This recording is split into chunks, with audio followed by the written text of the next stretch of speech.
Tu ông hương ding November 24 niapat December 16 2020 ni Khochan Saikul Khosung playground muna kum ko apat kum somnathum chapang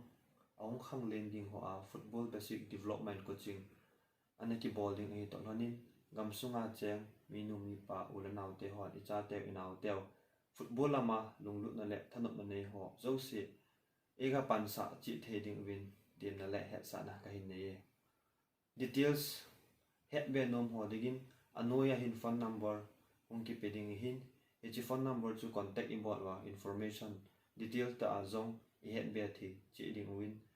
het sa na jong ka hin nei kin nei ka ki pa e